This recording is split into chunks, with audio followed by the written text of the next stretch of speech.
Hello dear soul warrior, soul family. चलिए देखिए आज आपके लिए क्या एनर्जी आई है।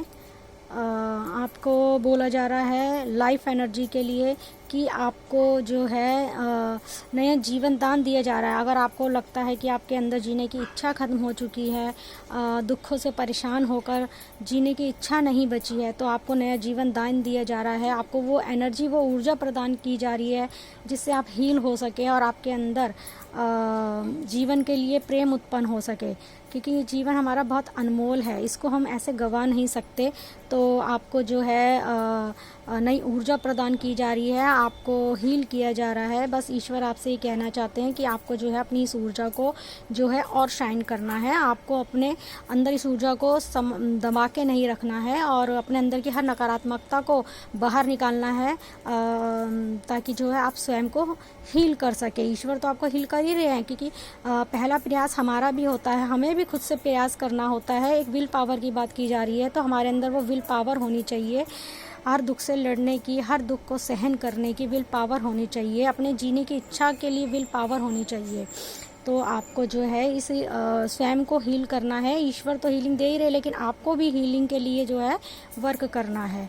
और यहाँ आपको न्यू बिगनिंग के लिए कहा जा रहा है कि आपके लिए न्यू बिगनिंग आ रही है, नई शुरुआत आपके जीवन में होने वाली है। किसी चीज़ को लेकर, अगर किसी चीज़ को लेकर आप परेशान हैं, घर को लेकर, फैमिली को लेकर, या अपने पार्टनर को लेकर, या फिर अबंडेंस के लिए, या फिर रिश्तों के लिए, जिस चीज़ को भी लेके आप परेशान हैं, दुविधा है, सब में न्यू बिगनिंग आ रही है। सब कुछ नए सिरे से शुरू होगा। और बस आपको जो है ईश्वर के चरणों से जुड़ के रहना है, क्योंकि जब हम ईश्वर के चरणों से जुड़ के रहते हैं तो ईश्वर हमारी बागडोर संभालते हैं और हमारे जीवन की हर दुख परेशानी को दूर करते हैं।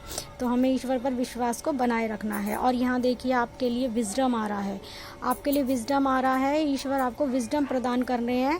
बस आपको इस दुख से बाहर निकलना है, ताकि जो ईश्वर आपको विजडम प्रदान कर रहे हैं आप उसको रिसीव कर पाए।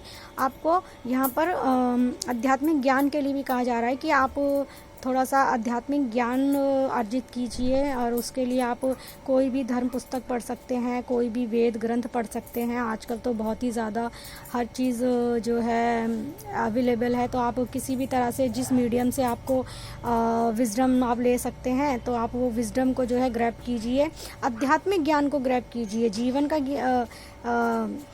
आध्यात्मिक ज्ञान, क्योंकि उससे हमारे अंदर विवेक आता है, सही गलत का निर्णय लेने की क्षमता आती है, विवेक बुद्धि हमें मिलती है। तो आप पहले आध्यात्मिक ज्ञान लीजिए, क्योंकि आध्यात्मिक जर्नी में आगे बढ़ने के लिए सबसे पहला स्टेप ही यही है हमारे लिए कि सब कुछ ईश्वर के चरणों में सरेंडर कर देना, हर परिस्थिति को, स्वयं को अपने ईश्वर के चरणों में समर्पित कर देना और आध्यात्मिक ज्ञान को जितना हो सके अर्जित करना, क्योंकि उसी से आपको आगे आगे जो भी परतें हैं धुंधली हो चुकी हैं, वो एक एक करके परत हटती जाती है उस आध्यात्मिक ज्ञान की सहायता से। तो आप आध्यात्मिक ज्ञान अर्जित कीजिए, कोई भी धर्म पुस्तक पढ़िए, कुछ भी करिए, जहाँ से भी आप आध्यात्मिक ज्ञान ग्रहण कर सकते हैं आप ग्रहण कीजिए। और यहाँ आपको मॉडरेशन के लिए कहा जा रहा है कि आप, हो सकता है कि आप बहुत ज़्यादा मतलब आइसोलेशन में हैं, आप मतलब बहुत ही ज़्यादा अपने पे मतलब ध्यान नहीं दे रहे हैं, तो आपको ईश्वर कह रहे हैं कि आपको स्वयं पर जो है ध्यान देना है। और इस तरह से आपको एक कोने में दुबक कर बैठना नहीं है। आप उठिए, ध्यान दीजिए अपने पर, थोड़ा सा अपने पर वर्क कीजिए। सेल्फ लव, जो मैं हमेशा कहती हूँ, आप सेल्फ लव कीजिए, आप सेल्फ लव कीजिए, अपनी अंतरात्मा को जो है खुश करने के प्रयास कीजिए, जिससे भी आपकी जो है अंतरात्मा जो है, इनर सोल जो हैप्पी होती है, हील होती है, आप वो करिए।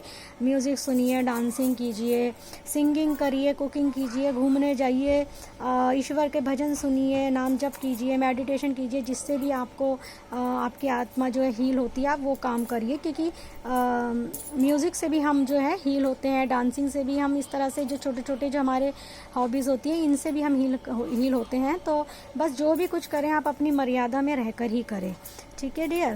तो क्योंकि मर्यादा बहुत सबसे ज़्यादा ज़रूरी हमारे संस्कार है। जब हमारे पे हमारे संस्कार होते हैं तो ही हमें जो है हमें और उससे हिम्मत आती है, क्योंकि जब हमारे अंदर कुछ गलतियां नहीं होती, हमारे अंदर कोई कमियां नहीं होती, तो जो है हमें किसी चीज़ का फिर भय नहीं होता, हमें डर नहीं होता।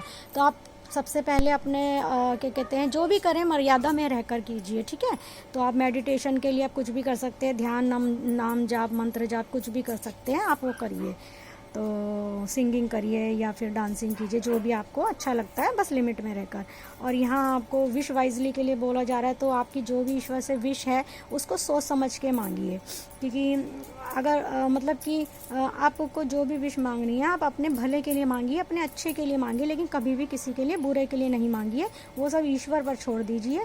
जब हम ईश्वर के चरणों में पूरी तरह से सरेंडर हो जाते हैं तो ईश्वर हमारी बागडोर संभालते हैं, और फिर ईश्वर ही अपने हिसाब से, अपने आधार पे जो है कार्य करते हैं और हमारे शत्रुओं को जवाब देते हैं। तो आप जो भी विश करें अपने अच्छे के लिए, अपनी सफलता के लिए करें, उनसे सद्बुद्धि मांगे और उनसे ज्ञान मांगे, उनसे हिम्मत साहस मांगे, और जो भी विश मांगे बस अपने भले के लिए, लेकिन दूसरे के बुरे के लिए कभी ना मांगे। वो सब ईश्वर देख लेंगे, संभाल लेंगे, आप वो सब उन पर छोड़ दीजिए। बस आप ईश्वर के चरणों से जुड़ के रहिए और आगे बढ़ते रहिए। और यहाँ देखिए एक छोटा सा बेबी है, तो हो सकता है कि आपको मतलब अपने अंदर इनर चाइल्ड को, जो बोलती हैं, आपको अपने अंदर के इनर चाइल्ड को जगाने की ज़रूरत है। आप उस पर वर्क कीजिए, अपने इनर चाइल्ड को हील कीजिए, क्योंकि जब आपका इनर चाइल्ड हील होगा तो आपको सही मार्ग दिखाई देने लगेगा। क्योंकि जब हमारी अंतरात्मा दुखी होती तो हमें कुछ समझ नहीं आता, हम निर्णय नहीं ले पाते। तो आप अपनी अंतरात्मा को खुश कीजिए और आगे बढ़िए, क्योंकि आप जब इनर चाइल्ड आपका हील हो जाएगा तो आप अपने अंदर की आवाज़ को सुन पाएंगे, क्योंकि हमारे मन में जो बैठे विराजमान जो ईश्वर है वही हमारे अंतरात्मा है। अंतरात्मा से जो है हमें हमारा मार्गदर्शन देते हैं।